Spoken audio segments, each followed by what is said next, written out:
Welcome, everybody. My name is Amy McLean. I am the Connecticut Director of the Acadia Center Hartford office and the Senior Policy Advocate. Thank you so much for coming today. We have really great people here who want to talk about TCI and have each got a different perspective to share. Right now, I'm just going to go over quickly if the presenters want to, when you speak, or actually right now, if the presenters could show your video, that would be great, because I will be giving a little bit of a overview or just who you are and what you're going to be speaking about today.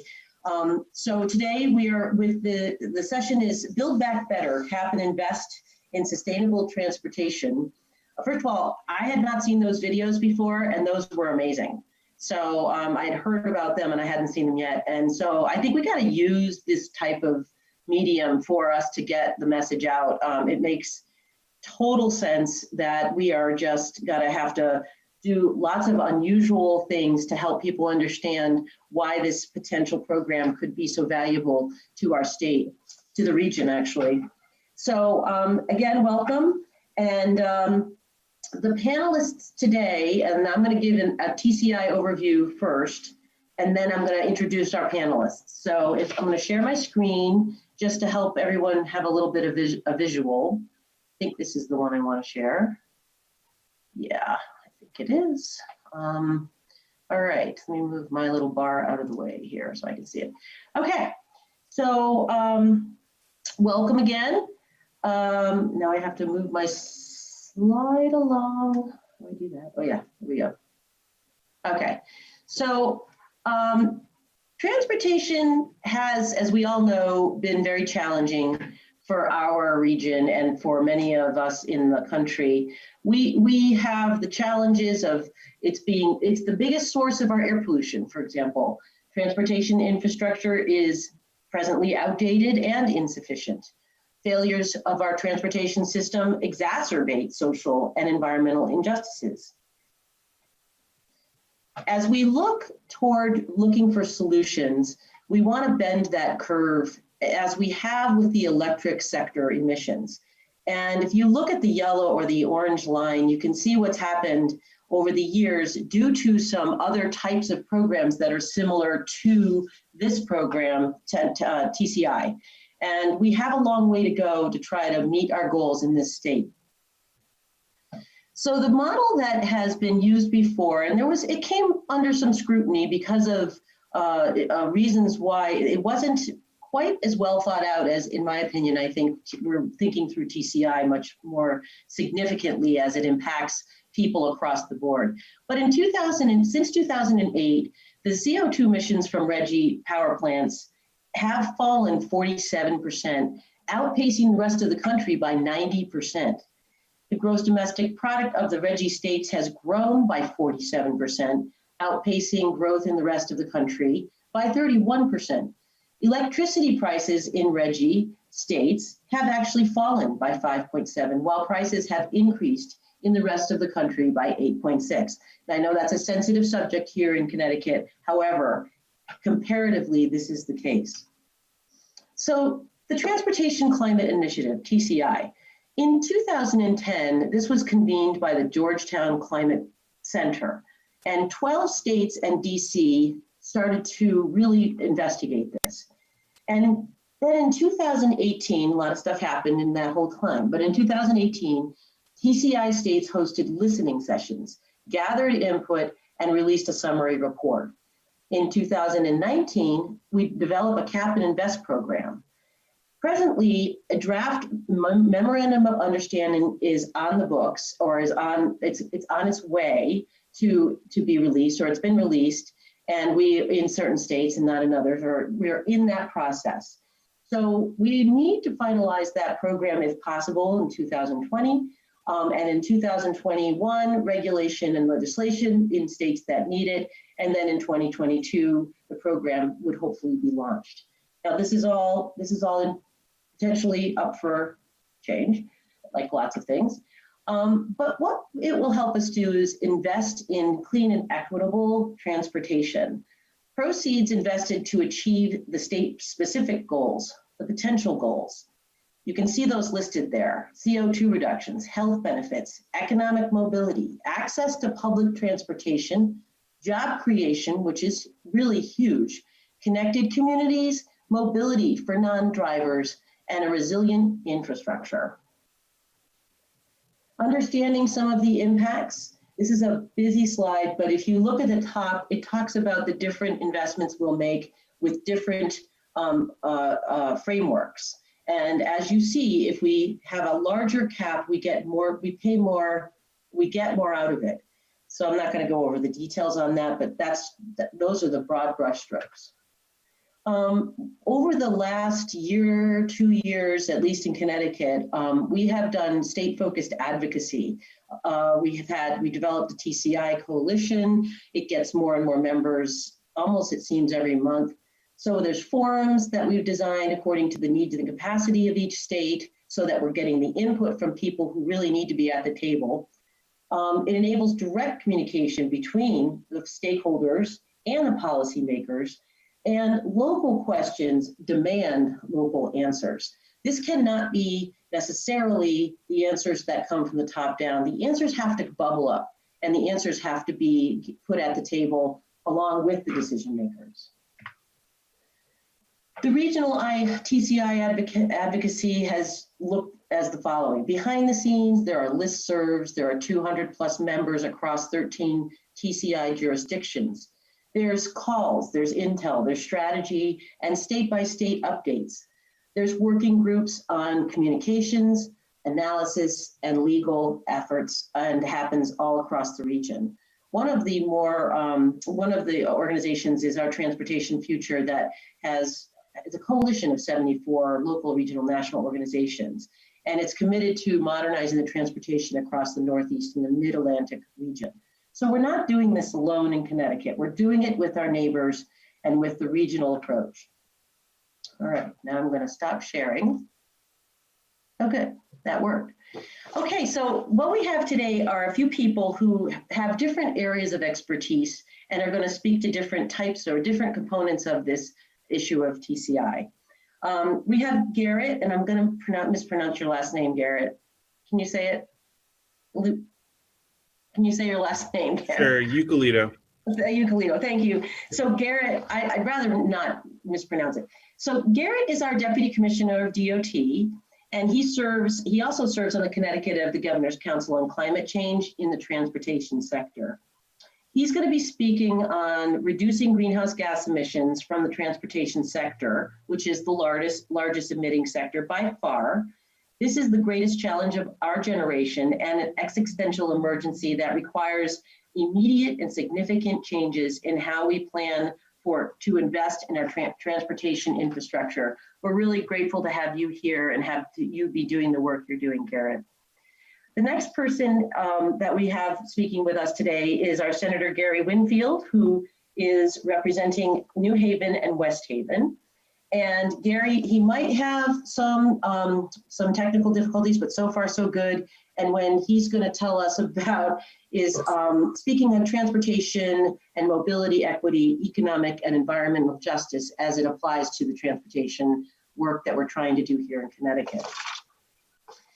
The third person we have is Mark Borowski.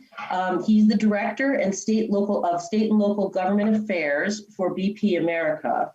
And Mark will be presenting why an energy company thinks that this initiative is good for business, good for the environment, and important for transforming the transportation sector.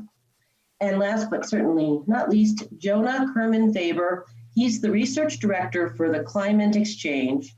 And Jonah will be speaking on the coming movement for green recovery in Connecticut, lessons learned from the last economic recession, and how to build recovery plans at the nexus of jobs, of health, and climate. I don't know, many of us have heard of these other organizations, and we're sort of a little more familiar. I just want to read about, just 1 minute, the Climate Exchange is a research nonprofit that focuses on maximizing the impact and equity of state climate action.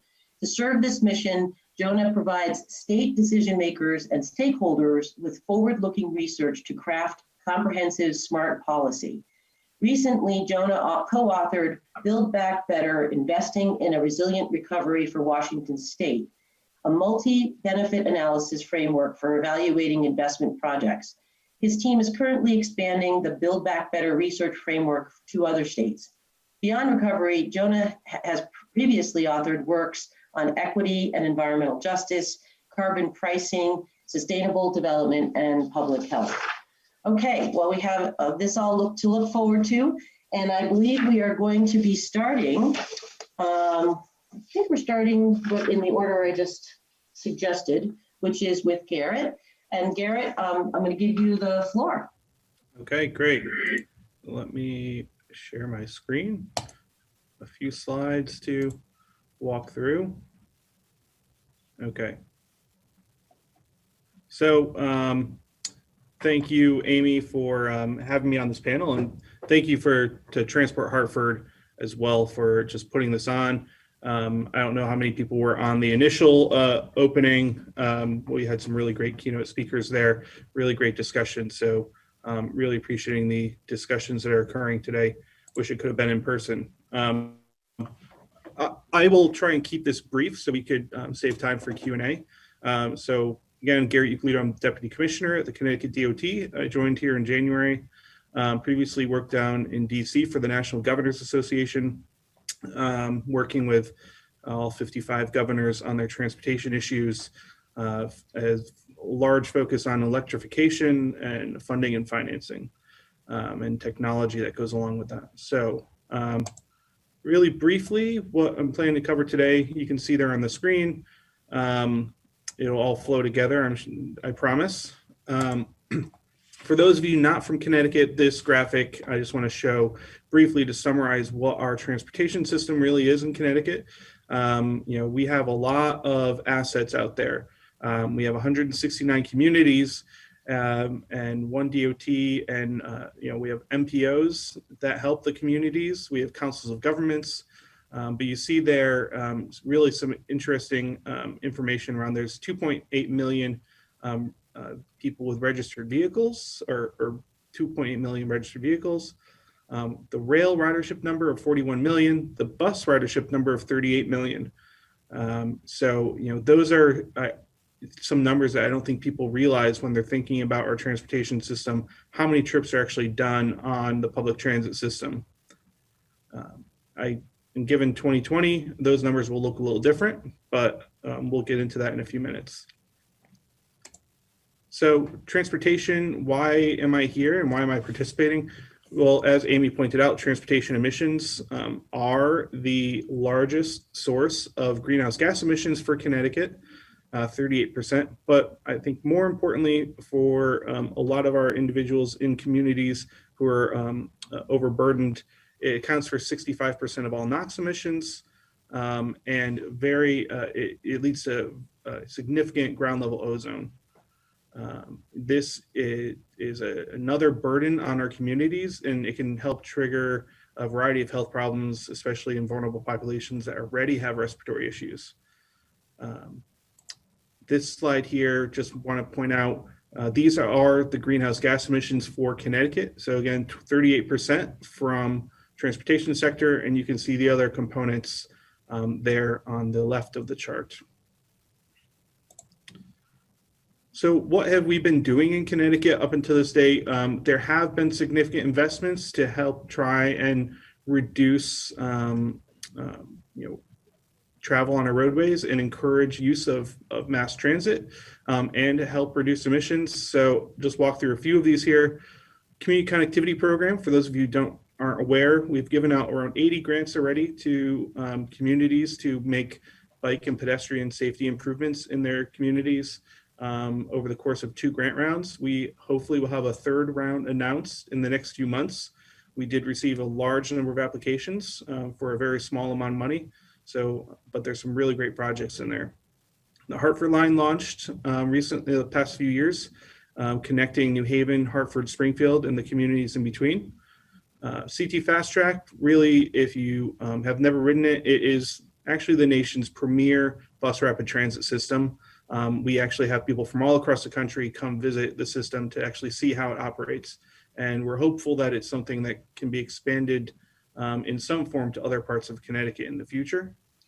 Electric buses. We have our first in-revenue electric buses in Connecticut in Greater Bridgeport Transit System.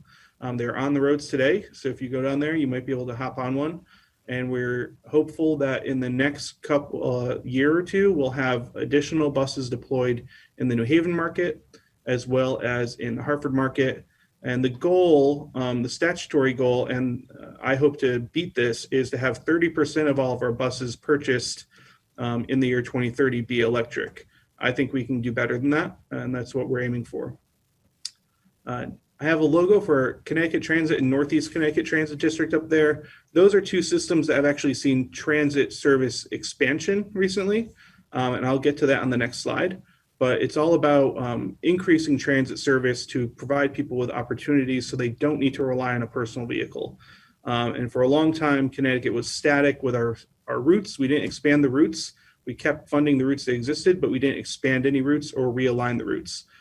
So that is something that we have been trying to address, and I'll talk about that in a second.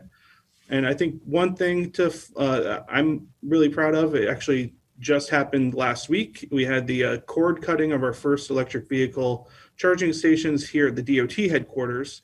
And we have, over the course of the next year, we're planning to build out a couple dozen more EV charging stations at our DOT headquarters to allow our state motor pool fleet to be converted over time to electric instead of internal combustion engine. We want to be the greenest fleet out there. We know that we have a lot of heavy duty and medium duty vehicles that operate in our fleet that can't be electrified today, but our light duty vehicles can be. So we want to try and move forward as quickly as possible in that front. So right here, those are two arrows showing you gaps that existed in public transit connections. The northwest corner had no way of getting south to where a lot of their jobs are, Waterbury. So back several years ago, they added a new bus route to connect Torrington to Thomaston to Waterbury to allow them connection to the job centers there. And then actually just a few months ago, we launched new service that connected the northeast part of Connecticut. Plainfield had a gap there where it could not get north, couldn't reach educational opportunities or job centers down south. So we launched new service with Northeast Connecticut Transit to allow individuals to be able to travel without a personal vehicle, so they can take classes at some of our community colleges and access the job centers down in Norwich. So touching on, all of that work was underway. COVID has come and kind of disrupted what we think of and what we've been planning for as in terms of the normal progression for transportation in Connecticut. So interstate traffic volumes here, I just want to talk about what has happened on our roadways. You see here this significant drop in average daily traffic volumes on I-95 in Norwalk during the peak of the lockdown. The light blue is the 2019 volumes. The darker blue is the 2020 volumes. So you see that drop off. But by September and October, and actually before that, it was back up to pre-pandemic levels. And we're actually keeping track of this every day. We have been posting this on our website for access for the public to be able to access it in case they're interested in what's happening at the various continuous count stations on our roadways. This here is very difficult to see, but on a Zoom presentation. But basically what it's showing is how COVID impacted different types of roadways differently.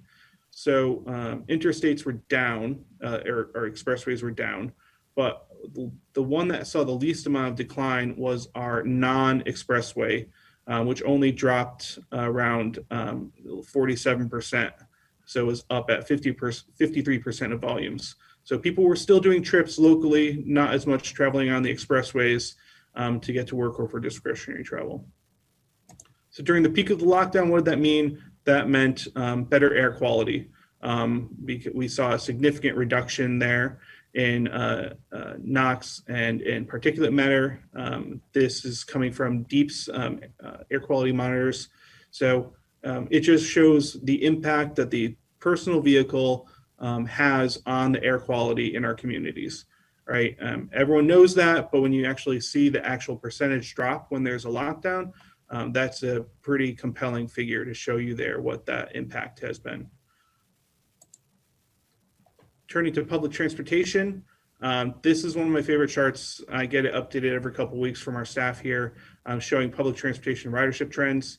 The bottom lines, the light blue is Shoreline East, the red is Hartford is Metro North, the yellow is Hartford line, and the top one there is bus transit utilization. So clearly, we were able to keep transit running throughout COVID. We were able to retrofit buses with clear shields to protect our drivers, provide them with the PPE and cleaning supplies. And what this has shown us is the clear necessity of providing bus public transportation in our communities. The individuals who continue to ride bus public transportation during the peak of the lockdown had no other choice. While rail riders could work from home or telecommute and get things delivered to them, our bus riders were going to those facilities to work. They were going to the supermarket to work. They were going to the Amazon distribution facility. They were going to the pharmacy to get their prescriptions filled. And going to the hospitals to work. They were essential workers. So this just continues to drive home the importance of public transportation in our communities moving forward. And we actually used this time to do a real detailed analysis. We had some group of 3 students from Govern for America to serve as fellows over the course of the summer. They pulled together a study for us on the impact of the equity impact of COVID on our transportation system. So it's on our website. I'd encourage you to go look at it. It is a really good story map. They looked at demographics, income levels, and all those dots signify an individual bus stop, and we were able to identify bus stop percentage declines at those specific stops. So on the left there is Hartford based on income levels, and you can see the disparities there and who continued riding and who didn't. But much bigger, really great story map. If you go to that website there, it's also on our DOT website under publications and other reports. Last thing to talk about COVID, Special Transportation Fund, which allows us to do all the transit that we're doing in our state and continue to make investments in our state, has been impacted by COVID. We are seeing a decline in revenues. This chart here shows the fiscal year 21 estimated revenue collections. Motor fuels tax, sales and use tax, oil companies tax, make up the 3 big pieces along with motor vehicle receipts. So currently the fund balance is slated to go negative in fiscal year 24. So turning to what some opportunities are for us here at the DOT, where we think we can continue to make investments to actually reduce emissions for our state and for the country. Continuing to make investments in bike and pedestrian infrastructure is key. Community Connectivity Grant Program, continuing to do things that many of us don't even notice unless you are mobility impaired. So we are out there trying to make significant investments in ADA compliant ramps at intersections and installing more audio friendly pedestrian crossings and visible crossings. CT Transit, we think there's opportunity to expand transit services in the state and actually increase frequency. Move New Haven, great study that was completed recently in partnership with the City of New Haven Transit District, and CT Transit and Connecticut DOT. Great opportunities to really revitalize and refresh transit options in the City of New Haven and the surrounding communities. Really can make a difference for all the residents in the region. Electrification of our bus system. We have so many buses that need to be converted out to electrification, to electric. We have to repair and update all of the garages for that as well. Small things like installing roundabouts can make a big difference on emissions and safety. Traffic signals, no one wants to talk about traffic signals except for maybe Doug Houseladden in New Haven. He loves traffic signals, but when you modernize a traffic signal, it really can, and you connect it to another and they're communicating with another and communicating centrally, that's an opportunity to help reduce idling and reduce emissions. Rail service, we have opportunities to expand rail service in the state, and electrification of light duty vehicles, really plenty of opportunities to do it here at the DOT and all of our state agencies. Governor's Council on Climate Change, I want to touch on some of their materials that they have pulled together. You see on here 6 buckets where some of the recommendations for the Mitigation Strategies Working Group, the transportation sub-focus there. With the GC3 started under Governor Malloy, it's continued and been updated and beefed up under Governor Lamont. So there's a lot of information here we can talk about. I think there's a lot of things, opportunities to shift freight from trucks to rail and ports, establishing statewide goals for zero emission, medium and heavy duty trucks and school transportation. There's items like transit benefits and telecommuting instead of parking. There are other ways you can help reduce vehicle miles traveled across the state, and expanding EV rebate programs. And down there at the link, there is the GC3 website if you haven't been there before, or you can just search for GC3 in DEEP and it'll come up. I'd be remiss if I didn't talk about what TCI could potentially help fund. Here's a bucket of some potential options. Basically, everything I talked about previously are things that could be funded through TCI proceeds. Here are some other ones. I think some of the things people don't think about are maybe broadband and transit-oriented development, investments in telehealth. That does help reduce emissions in our state because you will not have to travel as often. You can telecommute. But there's other pieces in here too that I would encourage everyone to learn a bit more about TCI and think about how it can be applied to Connecticut. Feel free to get in touch with us here at the DOT anytime. We love talking to people about ideas for the future of transportation in our state. And I want to close out with this one cartoon that I actually have posted on my wall here. This is from the 1990s. In the Washington Post. So it's a few folks talking about needing to take greenhouse effects seriously. The biggest problem is automobiles. What can we do? And this discussion always stops at this point. So we need to make sure that doesn't happen anymore. We need to have the discussion. We need to really address the problem. And I will stop from there. Thanks, Amy. Thanks so much, Garrett. We're going to write your questions down either in the chat or keep them, because we'll have a good 30 minutes or so for question and answer. So if you have a burning question for Garrett and any of the next speakers, we are really looking for those it's going to be a robust dialogue. So with that, moving on, we're going to move to Gary Winfield. Senator Gary Winfield, would you like to tell us what you would like us to hear? Sure. First, thank you for having me. I'm happy to be here. So I think I'll be a little bit shorter, but let me first say, if Doug Houselady is talking about something, then I'm going to sit there and listen to what he's saying because I can learn something. As I was preparing for this, we're in the era of COVID, so of course I'm home, and I'm thinking about trying to prepare for this in my home with my two 2-year-olds and the difficulty of doing that.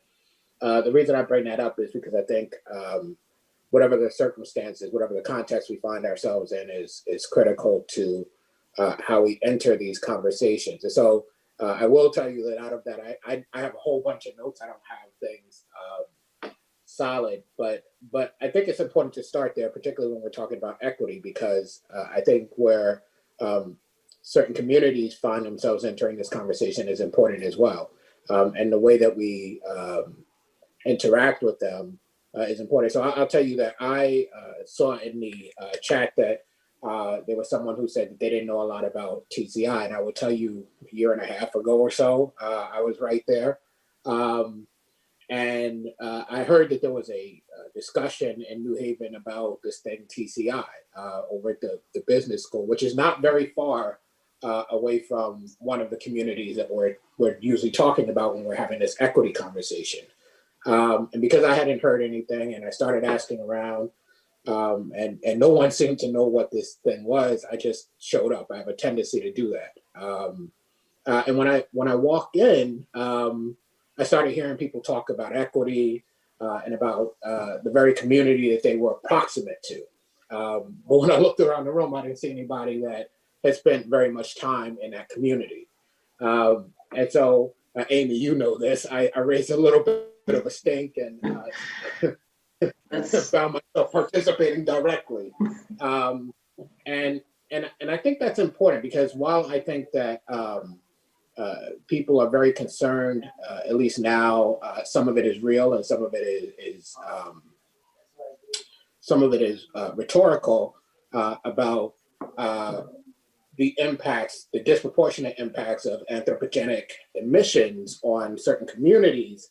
I think that we have to think about what it is long term to bring these communities in such a way that they actually have the ability to influence what's going on. So I think about the fact that TCI has had a connection to Reggie in the way that we're wanting TCI to work, and the way that the state government has looked at Reggie. So a couple of years ago, we were doing one of our budgets and we were making cuts to Reggie so we can move that money to other places. And I remember having a conversation with one of the leaders in the building who I got up and gave this whole speech about why Reggie was important and what we were doing with Reggie and how it impacted communities and on and on and on. And the leader looked at me afterwards and said, "Do you really believe that?"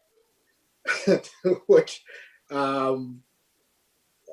was stunning to me. But then I took a step back and I said, the only reason why I know the things that I know about this is because I was the chair of energy at that time. But before I became the chair of energy, I heard about Reggie. I didn't know what Reggie really was. I couldn't even probably tell you what the acronym stood for. And so you're looking at a General Assembly that is going to have a role to play should we be able to do the things we're looking at doing, making decisions. And you have a model that says that the General Assembly is not actually going to understand the model that things are based off of. And you add that to the fact that much of the General Assembly doesn't come out of the communities we're talking about. And then my question becomes, how does that input that we fed into this system, how does it remain a part of what we're talking about? So one of the things that I've been thinking about as I've thought about this is not just that we have input as we're doing this, but that we think about how do we empower these communities going forward, right? And empowered communities are engaged communities. And I think that's critical, that we think about the empowering of these communities, because look, when we're talking about environmental justice, or maybe to flip it the other way, when we're talking about environmental injustice, we're talking about a political imbalance.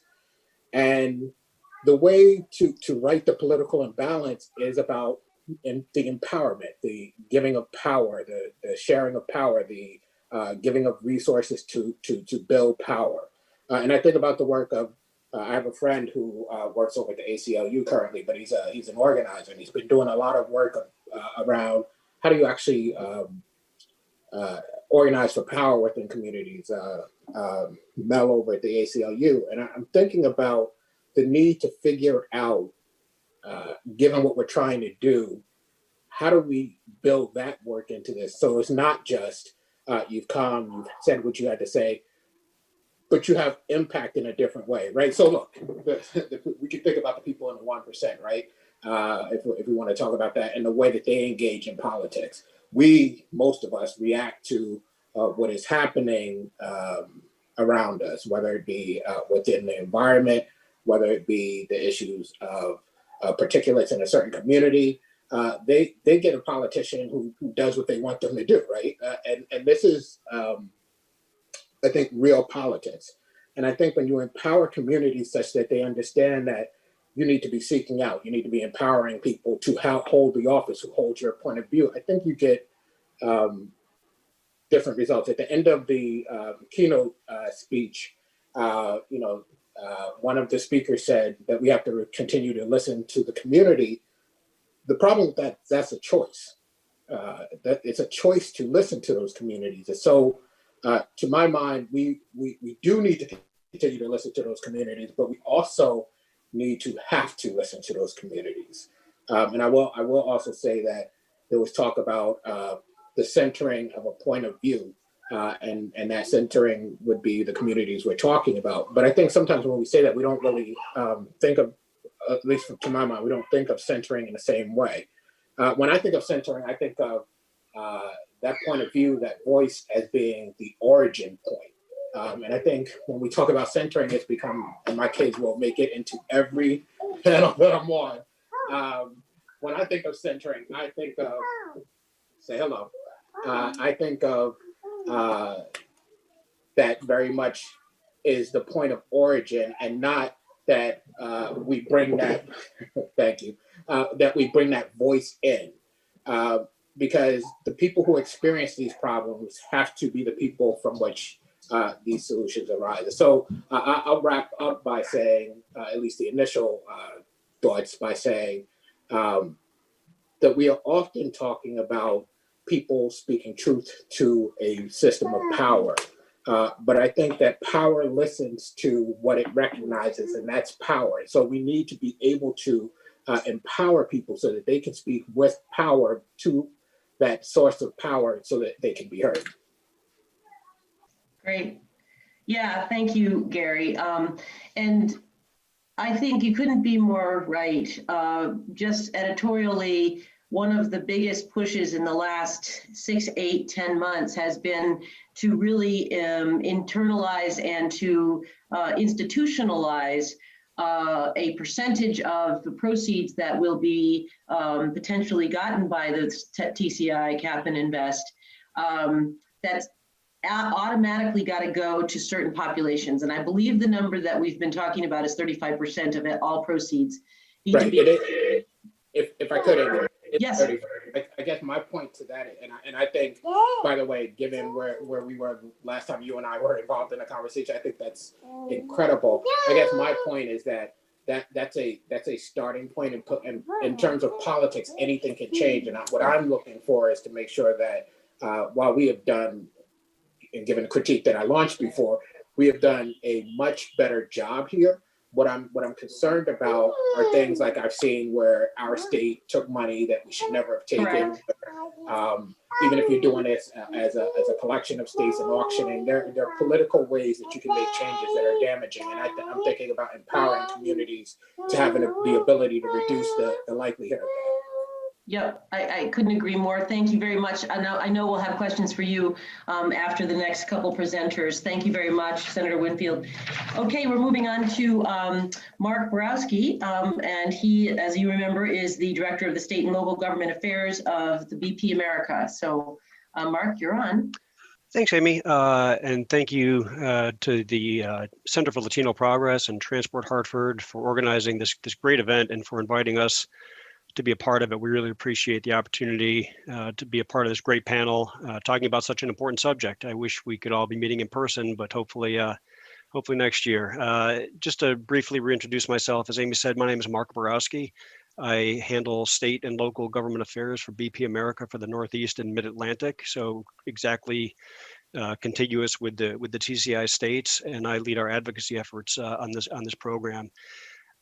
I really appreciate the opportunity to say a few words and to engage in this discussion about why not only BP, but also the Coalition for a Better Business Environment, of which we are a founding member, and includes companies like Shell, one of our peer companies, the Alliance for Automotive Innovation, Ford Motor Company, a variety of companies from the energy and manufacturing sector. Why we support TCI, the Cap and Invest program, and why we think others should too, especially during this time of economic and public health challenges. More than 20 years ago, BP was the first major oil and gas company to acknowledge climate change as a serious issue warranting a global response. We believe the world is on an unsustainable path. The world's carbon budget is finite and running out fast, and serious action is necessary to reduce greenhouse gas emissions. And the transition needs to start happening now. And it's better to start paying for it now when those costs are more easily managed and there is still time to make an impact rather than down the road when the situation is even more severe and the cost of doing something rapidly stand to be much, much greater. For more than 20 years, our position has also been that a well-designed price on carbon is the most efficient and cost-effective way to do that, better than mandates that choose one technology over another or a patchwork of regulations. Well-designed carbon pricing programs use the power of competitive markets to change behavior and encourage innovation, first by capping emissions and then allowing competitive market signals to reduce them. This provides the certainty companies like ours need to invest and bring new technologies to people faster and in amounts required for real progress. BP recently announced our ambition to become a net zero company by 2050 or sooner, and to help the world get there too. We've set some pretty ambitious aims to reduce our emissions, scale up renewables, and invest more in low carbon energy. But we and companies like ours cannot do it alone. That's why we are actively advocating for well-designed climate policies that reduce emissions and protect the economy. Governments, companies, and consumers need to work together to accelerate these meaningful actions. And we feel strongly that the TCI Cap and Invest program represents such meaningful action. We believe it's good for the planet, it's good for people, and good for business. And now some people might think it's kind of counterintuitive that a company that sells a lot of gasoline to support a program that has the aim of reducing gasoline consumption. And we understand that, but we think looking at it that way, or just thinking about what the impact could be on gas prices, is a really short-sighted way of looking at it, and does not take into account the transformational effect that such a program could ultimately have on technology and on the transportation system. Our goal, our purpose as a company, is to meet the energy needs of our customers. We know those needs are going to evolve. They have to evolve over time. And we want to be the stop of choice for whatever our customers' needs are. For our part, we see a program like this, for example, incentivizing hydrogen fuel cells, biodiesel and other biofuels, the electrification of trucking fleets, municipal fleets, and in general, incentivizing EVs and increasing demand for EV charging infrastructure.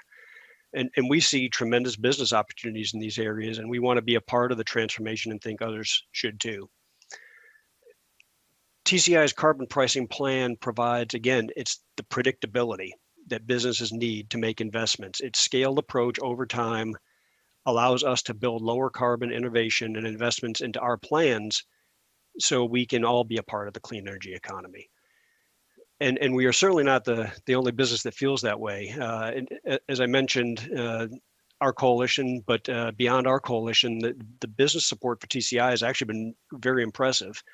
And getting back to our coalition, we again are a diverse group of businesses representing important sectors of the economy, to include energy, transportation, manufacturing.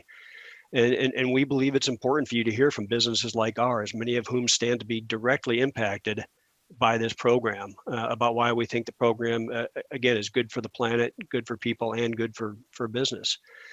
So why, I told you a little bit about how BP feels about this program, but why would the group as a whole, or even the larger business community, think this is a good program? And we think the business community in general stands to benefit from a program like this in several ways. First, there's the potentially transformative effect on the transportation sector, to include alleviating congestion and the benefits that has for everyone. We think that all businesses should like it when there is regulatory certainty and continuity that allows businesses to make investments and encourage innovation through market forces. And I think we all agree that it's better to have a program that sets objectives and lets the market pick winners and losers, rather than those choices being made through mandates or through regulation. There's not a place for those. So investment in improving the TCI's region's transportation structure can yield multiple benefits for the economy, our employees, our customers. In addition to reducing greenhouse gas emissions, a cleaner transportation can facilitate transport of goods and services, drive economic development, improve public health, stimulate innovation and development of low carbon transportation technologies, all things that I think we agree we need now. And TCI will boost the region's economy. State revenue, regional GDP, and disposable incomes are all projected to grow under the TCI program. So even if prices at the pump increase slightly, we recognize that they are more than made up for with significant benefits. And this is all part of Building Back Better, which we're here to talk about. And we believe TCI can help address equity in the region. And Senator Winfield gave some great remarks on that. We support efforts by the TCI states to prioritize enhanced transparency, community engagement, and investments in equitable, clean mobility solutions. While a national carbon pricing program would be ideal, state and regional plans can play a critical role now in moving us in the right direction. The Regional Greenhouse Gas Initiative, which we heard a little bit about earlier, has proven to be a highly successful program that has helped reduce emissions from the power sector dramatically in the Northeast and Mid-Atlantic, all while growing the economy. And we see TCI as following the proven model of RGGI and as a logical next step towards an economy-wide price on carbon. And that's why we support the program and think others should too. And I look forward to taking your questions. Thank you, Mark. Yeah, that's great. I think I want everyone to sort of recognize that we're having a dialogue here with folks from lots of different target groups. And I think it's just an editorial comment on my part, but it is what everyone's saying. If we don't work on this together with real people at the table who can then have the dialogue with decision makers and not just pretending to have that dialogue, then we're going to be able to make some progress here. And we'll talk a little bit more about that after our next speaker and have a little bit more of a give and take, and people can ask some questions. But we're going to move right now. We're going to move over to Jonah from Climate. What is it again? I always mess it up. Climate Exchange. I always want to say climate change. Sorry. Okay, Jonah, go right ahead. Yeah, no problem. Thank you. And I'm going to try to share some slides. I'll move real fast through this because I think we're going to have some really good discussion coming up. Can all of you guys see these slides here? Yeah, we can see them. Excellent. Okay. So thank you to the other speakers for leading off with some great comments. Garrett, for you speaking about the needs of the state when it comes to potential TCI revenue. Senator Winfield for bringing up very important legitimate concerns about power and community representation within the design of this program, making it a mandate. And Mark for giving us the systems level perspective of what a massive fossil fuel company is thinking with a program like this. There's one specific point, Mark, that you made that I think brings us into this Build Back Better mindset even more. And it's a slight challenge to actually something you said on paying the cost now when they're more manageable versus later when rapid change is far more costly. This is not a logical challenge. That absolutely makes sense. But from a branding and communications and style of politics at the state level, what we're finding across our state work is that people feel that we're paying the cost now. And that's cost in terms of worse air quality pollution, which leaves people more vulnerable to COVID impacts. It's congestion being some of the worst in the country here in the Northeast and New England. It's lack of access to public transportation, lack of access to clean jobs. We're in the middle of the third industrial revolution for clean energy and clean transportation, and other countries are leaving us behind. That kind of messaging of we're paying now and we're missing out is what Build Back Better and investing in a resilient recovery is all about. So, as we mentioned in the introduction that Amy gave, Climate Exchange has been working on the Build Back Better model across states. And why is this important? So obviously we're not operating under the status quo when it comes to policy, right? We have a pandemic and economic crises. They've significantly disrupted typical state house proceedings in favor of managing this emergency, and planning for the future gives way to front and center conversations on the present, and that needs no apology. But we know how things went last time with economic recession and recovery specifically, that states have a massive influx of cash and responsibilities incoming that they may not be prepared for, and let's see if Connecticut is. And the form of that right now is green stimulus. So how can organizations act now state by state to help Build Back Better? The reality is that much of the road to recovery is yet to come. The Fed just announced that they will maintain borrowing rates at essentially 0%, which signals the fiscal space for what may become the largest stimulus effort in US history. It's not a matter of whether we can afford to pass another stimulus bill. The truth is that we can't afford not to. And when it comes to clean investment in infrastructure, we learned some things last time we went through this process. The American Reinvestment and Recovery Act, ARRA, helped rebuild after the 2009 recession. And at the time, it was the biggest green investment in US history, topping over $200 billion when combining federal, state, and private spending. And what did we see when that money was put into action? We saw a massive job creation. Green stimulus created nearly 1 million job years, and the clean energy industry has been growing in employment 70% faster than the overall economy ever since. But we still made mistakes. The recovery back then, experts find that it was too slow because stimulus wasn't big enough, and we invested more money into fossil fuel infrastructure than we did into clean energy. Every dollar spent on public transportation, for example, created 70% more jobs than each dollar spent on new roads, yet only 2% of flexible transportation funds were spent on public transit.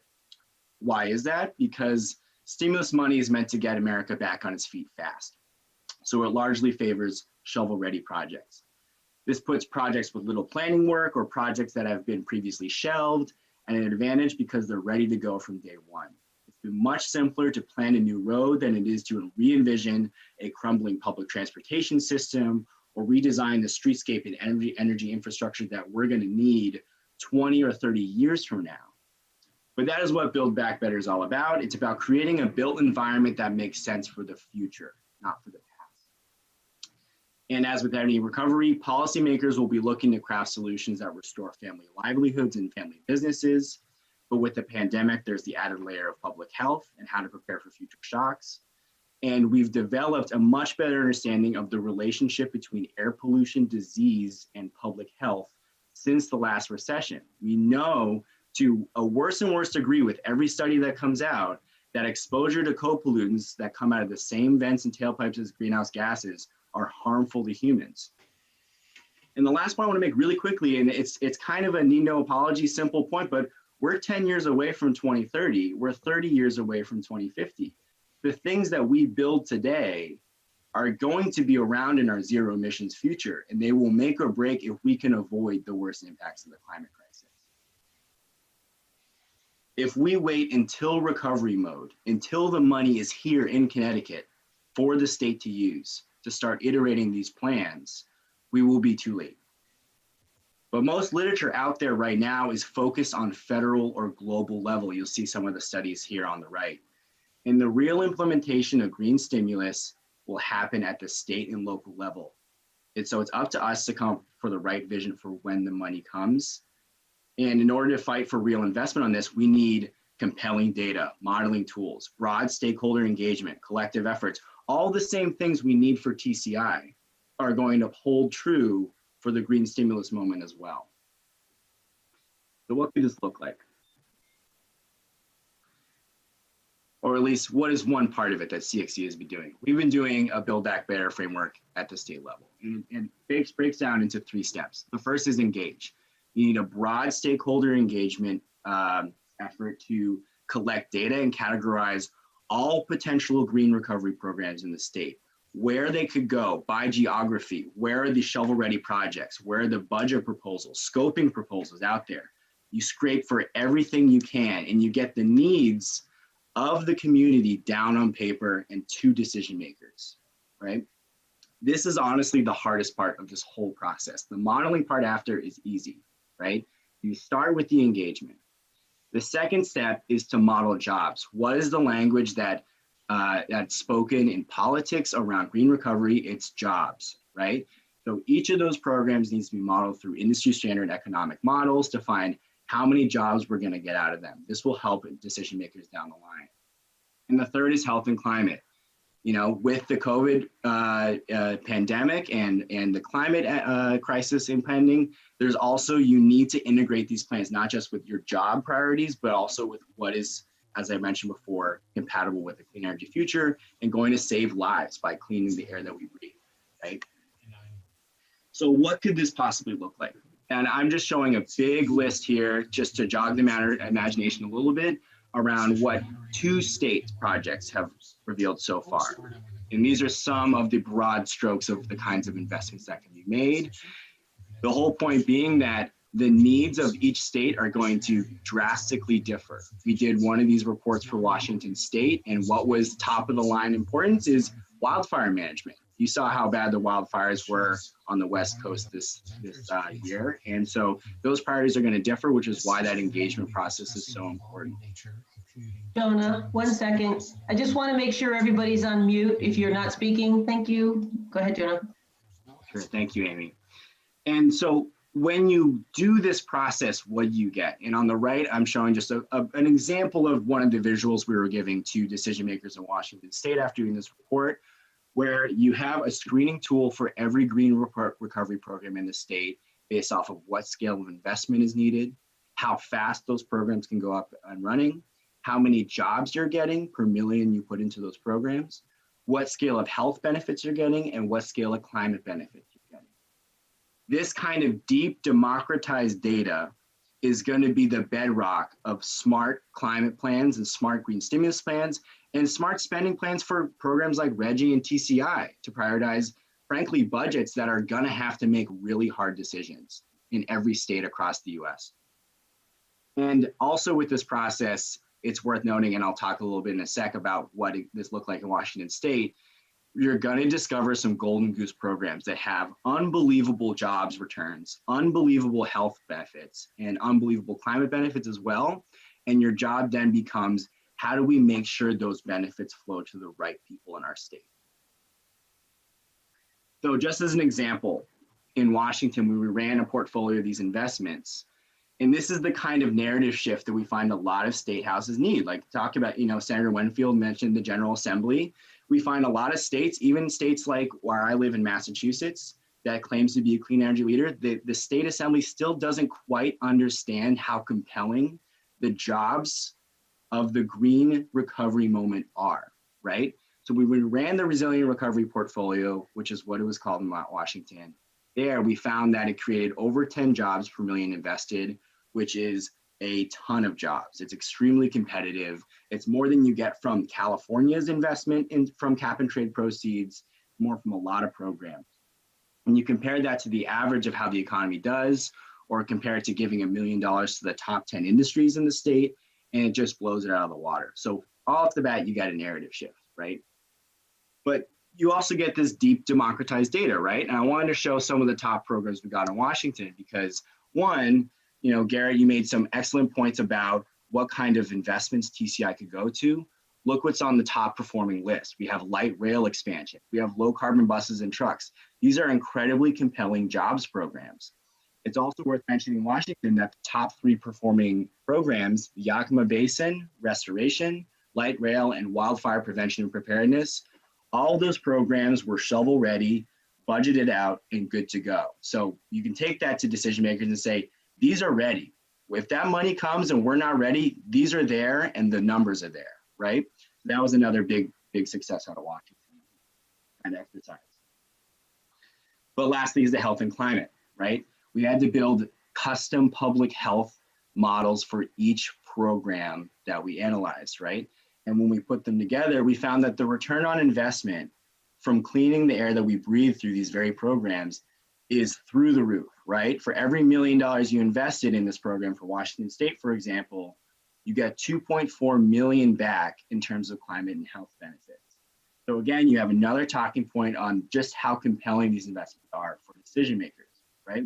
And we can screen program by program to see if you really want to center in on health, here are the 5-6 programs you need to do, right? So I'm going to stop there for now. But I want to relate this back to TCI for a sec, because I've been talking about green stimulus, but this is a panel on TCI first, right? The green stimulus moment coming in the US, 1, is not fully guaranteed. 2, is not going to be sustained through all of 2030. And 3, will not be to the scale, despite likely being the biggest green stimulus in US history, will not be big enough to fill state budgets and their aspirational plans for climate investment, and thus other creative financing mechanisms are needed, like RGGI, like TCI, and like a lot more programs that Connecticut is going to need. And so the question becomes, what can Connecticut do now to prepare for green stimulus, but not just in terms of how to use green stimulus money, but how to set up their own funding mechanisms where they can. And the exercises we go through with TCI on community empowerment, representative governance structures, ground-up governance structures, percentage-based requirements for investment, allocation to agencies, all of those exercises we go through to figure that program out are going to apply not just to TCI, not just to green stimulus, but are also going to be a precedent for other states looking for models on how they can fill their budgets and get these programs invested in.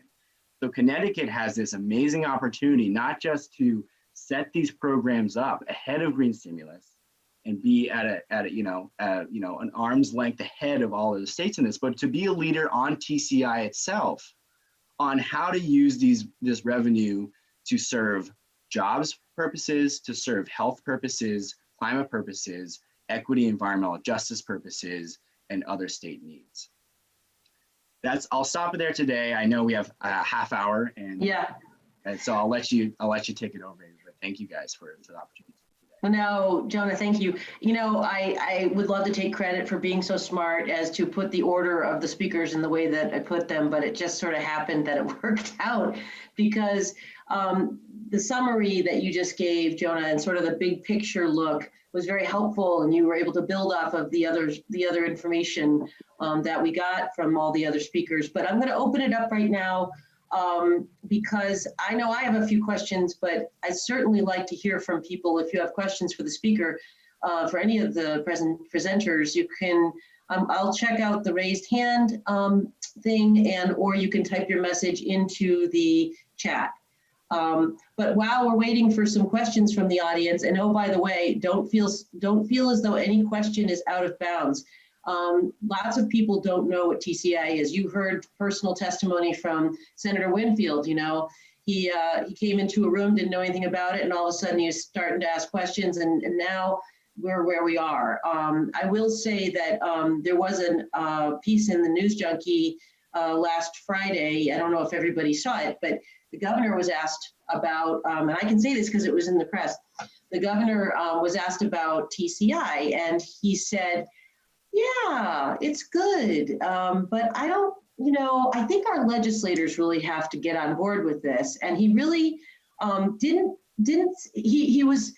say it was bad. He said it was a good idea, but he didn't say he endorsed it either. So, and again, I'm saying that because it was in the paper. But I think we need people to be invested in this, not just from the grassroots and from the environmental communities and business communities. We need our leaders to be invested in this.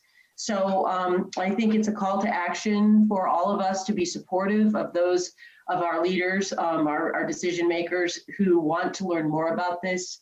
And I think I'll just turn it over to you or ask you a question, Senator Winfield. I mean, you mentioned earlier that you are worried about the information that your colleagues have on these kinds of programs and their understanding of it. What would be the best way for them to get sort of more information on this besides anything different that you think might work? So I appreciate that question. That's why I brought up the work of Mel over at the ACLU around what it is to engage in policy work, political strategy, and organizing, and how they intersect. Because at the point where I entered this conversation, and I wasn't someone who was completely not paying attention to environmental justice, it just hadn't come to me, right? And when you think about the fact that when I entered the conversation that was brought back to me when I pushed on it was, well, we're reaching out to these communities. I couldn't understand how there was an attempt to reach out to communities, but not an attempt, or at least not an effective attempt, to reach out to identifiable legislators who represent those very communities, right? That's it. To me, that seems to be like an easy place to go. And yet it hadn't really happened in a systematic or structured way. And so I think that there needs to be, while we're working forward, there needs to be a step back to think about what the campaign around this is and how we move the message. And I think sometimes, and I don't know that this is the case here, but I do think sometimes when we're dealing with certain subjects, the subject itself is such a good thing that we kind of forget that we haven't pulled everybody along with us. And then we have to do the work of going back to get those people, including legislators. Thank you so much. I agree. And I think we have done over the last year as part of the coalition work that you've attended a couple of these meetings, as we know, but we're getting more sophisticated about the messaging on the issues. This year with COVID, I think we had planned on following through with our in-person workshops and our in-person informational sessions. But I think we can still do it with Zoom and so on. But I agree, we have to continue to go back and pull people along, not leave them in the dust. Everybody needs to be understanding of the issues here. Thank you. Okay, I've got a question here from Andy Danzig. Andy, would you like to ask your question? Sure. Yeah, I'm actually a representative on the board of the Greater New Haven Green Fund, which is a sponsor of this summit, and happy to participate, and appreciate all of you doing what you're doing. In Connecticut, we have a emissions inspection program for automobiles. And I wonder how effective that is in terms of controlling, emissions and keeping dirty vehicles off the road. It seems they do is just do a computer check. They don't actually do a tailpipe emissions test to know what's actually coming out of the tailpipe. And also, I've never seen any indication it's being enforced at all. So maybe someone from DOT or any of the panel that has information on it, if there's if you know anything about how effective this program is in cleaning, keeping clean, dirty cars off the roads, and if there are other programs that would be more effective. Great, thank you. Garrett, is that something you'd like to speak to? So that's managed by the Department of Motor Vehicles, not Department of Transportation. Oh, okay. But I do know, yeah, they do plug in into your OBD port in your vehicle, which is how the rest of the country really does it as well. They're using the vehicle's internal sensors to determine how much emissions are coming out of the tailpipe. They don't need to insert an air quality monitor into the tailpipe. But they do audit the results. I mean, we saw what happened with VW and Dieselgate, right, where computer sensors were able to be to change the vehicle emissions. So it is audited. DMV is very comfortable that it's accurate results there. So.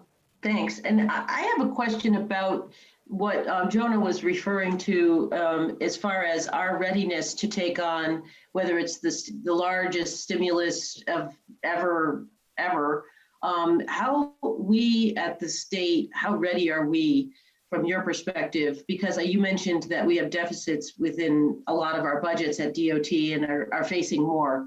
What would we get this stimulus infusion, separate even from TCI, but TCI could be a sustaining partner in that if we were able to move that as well. But if we get this initially, what would be some of the things that you think would be the best sort of and most useful way to use that initially?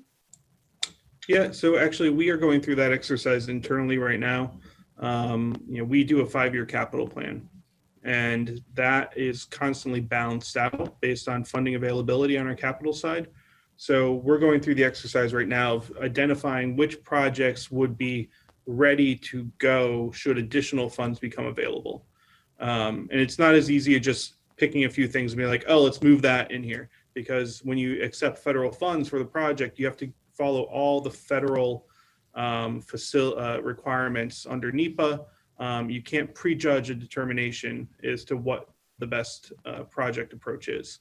So we have to make sure that any projects we identify as being prime candidates for federal funds have gone through all those federal processes, either achieving a categorical exclusion, so it doesn't have to pursue the federal environmental reviews, or is already well underway under the federal reviews. So on the transportation asset side, we've already started that, but then there's a whole bunch of other pieces where we are flagging for our sister agencies, hey, what are some possibilities for you and your agency, for DEEP, for Department of Agriculture? Are there other things that they should be thinking about? I know they're hearing from their national organizations that represent them as well. Okay, great. Got a question here, Garrett, for you. Pedestrian and cyclist deaths continue to rise year after year. What is DOT's process to improve pedestrian and bicycle infrastructure on state-owned roads? How can cities and citizens push to get changes made? Yeah, so we continue to make investments available for municipalities to put safer facilities on the roadways, build out sidewalks, make those connections. It doesn't happen as quickly as everyone would like and as I would like, but as funding becomes available, we are out there tactically looking at where are the most dangerous conditions. We are trying to really focus on a lot of the intersections that have significant crashes, looking at intersections that have poor conditions, increasing the striping, increasing visibility for pedestrians that may be crossing there. We're also trying to implement statewide on state facilities, leading pedestrian interval, where the pedestrians will have the ability to start crossing a few seconds before the vehicles get the green light. Because if it starts at the same time, then the vehicle is going to take that right turn or that left turn right as the pedestrian is starting, and they may not see the pedestrian until it's too late. So if we can give the pedestrian a few seconds head start, called leading pedestrian interval, then it will increase the chance for the driver to see that pedestrian. We've talked to Doug in New Haven about that a lot. He's really excited about that opportunity. It's being piloted in a lot of other communities as well. But we need more funding for bike and pedestrian infrastructure. That's where the community connectivity grant came in. It was the first time we had dedicated state funds for that program. This time around, we only have $5 million from the bond commission for that, but we're going to take it as far as we can. We also over the past 6 months, we've taken an internal review of all ways that we internally and externally can help pedestrians and improve safety conditions. So I think come January, when you see our legislative proposals, I think people will be pleasantly surprised by what we're hopefully pushing forward and recommendations. And we'll actually be accompanying it with a full detailed report about our agency's efforts and what we can do better to improve safety on our roadways. Great, thanks. Jonah, question for you. What in your experience with the work you did out in Washington State, where did the pedestrian and bike efforts, if any, can't come into any of the work that you had done, if at all? So it came in fairly easily on the job side, and the way that works is that the modeling software we use to really understand the jobs dynamics here, it does a great job discerning different types of construction, but in terms of what that construction is used for, takes another level of analysis that we don't have in-house. So it really just treats it as constructing a new road, albeit just a smaller one. But so what we found was that when you did those kinds of investments into pedestrian ways, complete streets, that the jobs numbers up front for the construction industry were really compelling. And added on top of that, we actually heavily cited the Transportation and Climate Initiative state research, which found that the avoided mortality of active transportation was 20 some odds higher than the health benefits of the cleaner air. And so we actually ended up just going that far. We cited that literature and stopped there because that is a incredibly complex model. You need to figure that stuff out. But that was, as researchers doing the Washington study, we were a bit taken back by how we had done all this effort on the public health side, which is unapologetically the big issue on health right now, is air quality when it comes to environmental programs. However, there's a whole other section of co-benefits that is not quantified in our study that goes far beyond the air quality estimates we had done, which just to us was interpreted as there can't be enough cooks in the kitchen for this stuff because there's so much different benefits to quantify. And so for our Massachusetts study that's currently underway, which we'll be sure to share with Connecticut stakeholders when it's ready, it goes into some of those other co-benefits beyond public health a little more. So we do a lot more intentional work with active transportation and do a lot more estimates of co-benefits from avoided mortality, because that is kind of the winning argument for those investments if you're going to express those public health benefits in dollar terms. Great, that's really helpful. Also good to know that you're doing, I think you had mentioned it, but I must have missed it, that you're actually working pretty hard right now and doing a similar study in Massachusetts, which always is helpful to a state next door who's similar. And maybe we can use as information to be compelling in our arguments if we haven't had those studies done here yet. So Mark, I have a question for you. I don't want you to feel left out here. A lot of people don't know that you're somewhat new to what you're doing right now and that you were in the military for most of your career. And what I don't think people realize about the military, and I didn't know it until a few years ago, was how great the military is at being energy efficient and using resources in a very smart way. And really the whole idea is because climate change is real, the price we're going to pay in the world with everything and how climate change is impacting the most vulnerable populations, not just in the United States, but in the world. And where does this dovetail with where you are now in your work? How does that inform your work, what you did before? So I'm just going to speak personally here. And you're right, the Defense Department in particular has done a lot of work looking at kind of the climate, the national security risks and global security risks of climate change, whether that be water scarcity, displaced populations, people moving into mega cities from rural areas, and the volatility that creates. So there's a whole host of serious security issues and stability issues associated with climate change that I'd encourage you to, you can find some of the stuff that DoD has published pretty easily. I am really happy to be involved in the things that I think my company is doing. I think we are trying to do the right thing in recognizing some of these challenges and approach them responsibly. When I did my very first interview for BP, the person asked me, why I thought I was, why this interested me as a person with no background in the energy sector whatsoever. And I said, I've spent my entire adult life being in, focused on issues of national security, global security, international relations, and the energy sector is intricately linked to all of those. And the risk from climate change that's tied to that is as well. So it's personally a fascinating problem set to be working on, and I'm glad I get the chance to do it in some small capacity.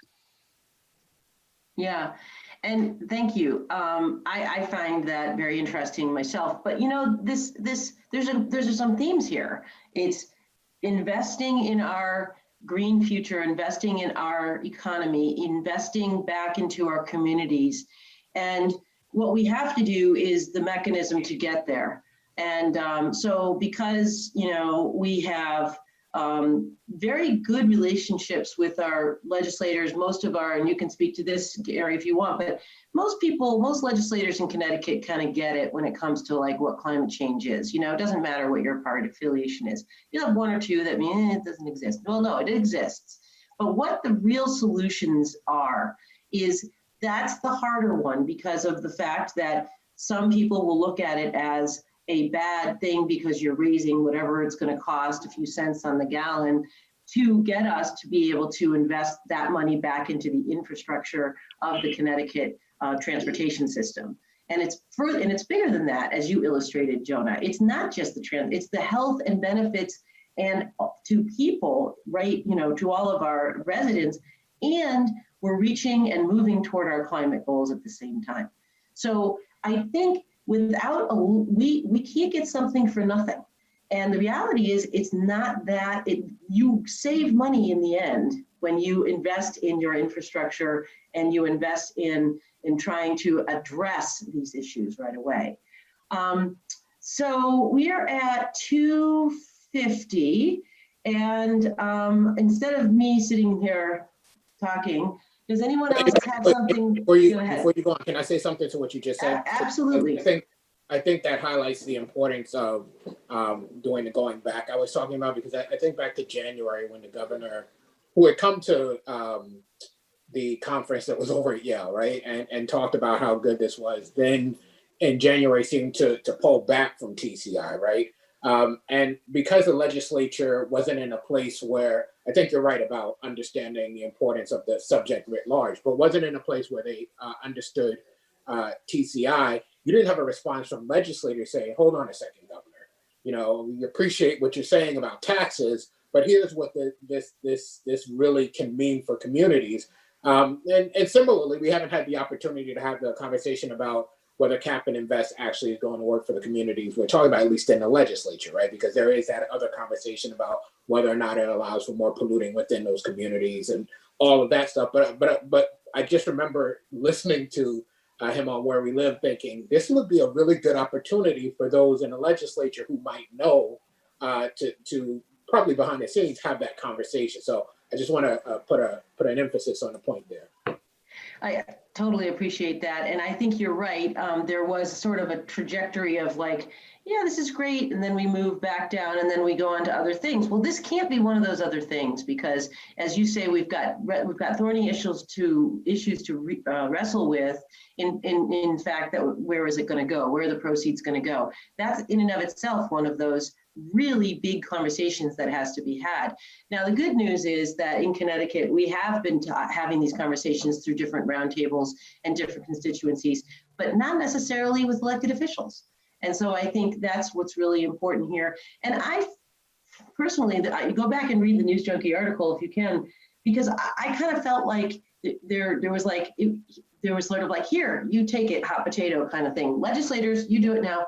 And I think that's fine, because I'd love to put the emphasis on getting direct, decision makers in the conversation.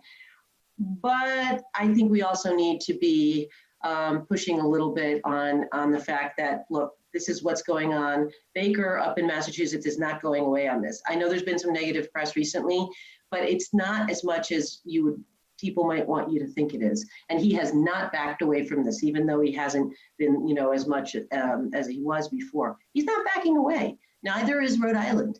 And we know our Connecticut governor loves to be parts of regional efforts. So I think this is another one of those opportunities. So it's, wanted to say thanks again to everybody who participated. Jonah, go ahead, you have a comment. I'll keep it brief so we can wrap. I know it's a long day for folks, but following Senator Winfield, I just wanted to follow up on a little bit of a systems perspective. And as a background, I know I came across as super economics focused, but my background is sociology. I'm focused on movements and systems analysis. And one thing I have to say with TCI is that the literature on TCI and other programs like TCI and environmental regulations in terms of their cumulative benefits to the state is that they're no-brainers at this point. And you can take away climate change, then the morality of it and the future costs of it, and the no-brainer argument is still there in terms of the benefits you unlock to your state. And with TCI, there is no shortage of those arguments to the cumulative benefits. But Senator Winfield is hearkening on a really, really crucial turning point for programs like carbon pricing across the entire US. And that is, how are these programs designed to flow those benefits to priority communities in the state? And the typical environmental movement answer to that from a mainstream perspective is, oh, we're just going to design, a certain amount of revenue to go to those communities. And that answer might have worked last year, but there's been a massive racial reckoning within the environmental movement over this past year, and that answer does not cut it anymore. So that's why I really appreciate Senator Winfield's comments about going back, because even though we're starting to make a lot of progress on how those designs could be made, and now it's a lot more about process than it is necessarily about outcome, process first, then outcome, that there's still work to be done in unraveling some of the progress that we did before without voices at the table. Right. And my question for Senator Winfield, rhetorical, don't need to answer because we're out of time here, is how can the environmental movement, its experts, its organizers, its massive firepower, human power that it has, more than any other movement right now, in terms of its numbers globally, help you come up with that process? How can we be of service for that process? What does that look like in a bill? What does that look like in an executive order? And how can we learn from Connecticut? How can Connecticut learn from other states? How can we turn that into action? That's the question we're looking to answer right now. Well, you know what? That is a great, I didn't even ask you to do that. And that is an excellent place to leave off, because we've got marching orders, it sounds like to me. And I think we found one of our champions up at the legislature. No pressure, Gary. So no, but really seriously, thanks everybody for coming. We're 1 minute over, but I think that's a good sign. It means we had some good conversation here today. And thanks again for coming, and enjoy the rest of the conference. Bye.